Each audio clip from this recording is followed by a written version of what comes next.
சாய்ராம் ஜெய் சாய்ராம். சாய் பிள்ளைகளுக்கு அனைவருக்கும் அன்பு வணக்கங்கள்.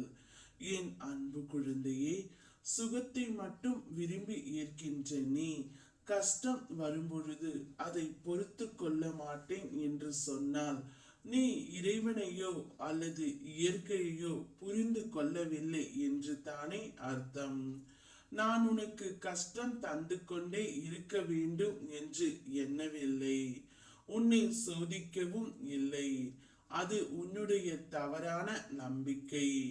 அதற்கு மாறாக நான் உன்னுடைய கர்ம விதியை சரிவர நடத்தி வைக்கின்றேன். மேலும் நான் உனக்கு உன்னுடைய தலை விதியை இறை வழிபாட்டின் மூலம் மாற்றி எழுத முழு சுதந்திரமும் கொடுத்திருக்கின்றேன். நீ சோதனை என்று சொல்வது உனக்கு நீயே ஏற்படுத்தி கொண்டிருக்கும் விளைவுகளை என்று வேறல்ல.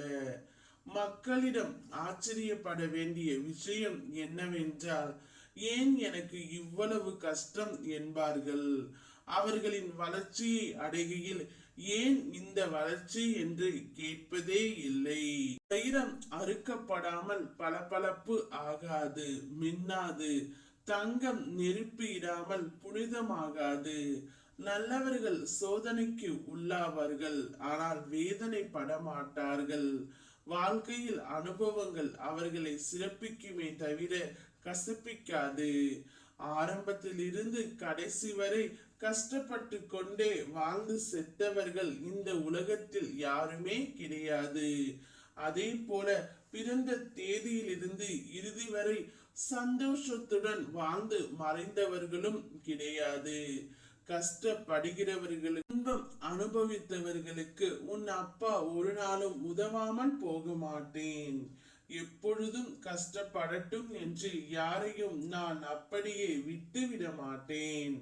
கடந்த காலத்தை கலக்கமில்லாமல் உணர்ந்து கொள். நிகழ்காலத்தை ஊக்கத்துடன் அணுகு. வருங்காலத்தை தைரியமாக எதிர்கொள். பயத்தை களைந்து நம்பிக்கையை தக்கவை. உனக்கு கிடைத்த வரங்களை எண்ணிக்கொள்.